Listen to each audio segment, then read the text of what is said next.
তৃণমূলের জঙ্গি বাহিনী প্রকাশ্যে জনসভায় সবার সামনে বলছে এবং ভিডিও করে ছাড়ছে, বলছে কি আরএসএস বিজেপি করলে কতল করবে।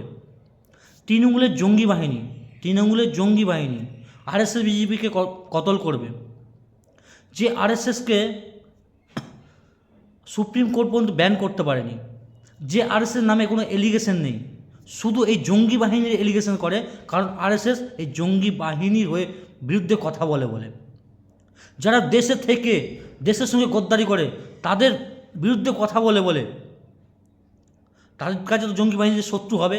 টিএমসির কাছে এই জন্যই বিজেপি আরএসএসের শত্রু, কারণ তার বিজেপি হচ্ছে হিন্দুত্বকে যে পিছিয়ে রেখেছে, হিন্দুত্বকে যে শেষ করার কাজ করে যাচ্ছে এই কংগ্রেস আর টিএমসি, সিপিএমরা, বামপন্থীরা, সেই হকের জিনিসটাকে মানে শুধু হিন্দুত্বের পাওনাটাকে বুঝিয়ে দেওয়ার জন্য ও তাদের অধিকারে কথা বলার জন্য বিজেপি আরএসএস এগিয়ে আসে।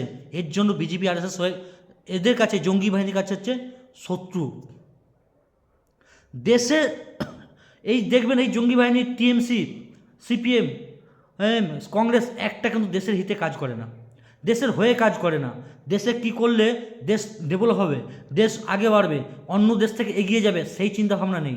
নিজের কি করে বাড়বে আর কি করে মানে দু চারজনকে ভাতা দিয়ে চুরি চামারি করতে দিয়ে ব্যাস বাকি সবাইকে জোর জুলুম করতে পারবে, এই চিন্তাধারা মানসিকতা হচ্ছে বামপন্থী কংগ্রেস আর টিএমসি। সবার থেকে বড় হচ্ছে জঙ্গি হচ্ছে টিএমসি। তারা নিজেরা যে একটা বড় জঙ্গি আরেকজনকে বলতে আসে জঙ্গি, মানে ব্যান করতে আসে। আর এই পশ্চিমবাংলায় যে প্রশাসন হয়ে গেছে, এরা একদম জঙ্গির সঙ্গে থাকতে থাকতে পুরো জঙ্গি হয়ে গেছে পশ্চিমবাংলার প্রশাসন।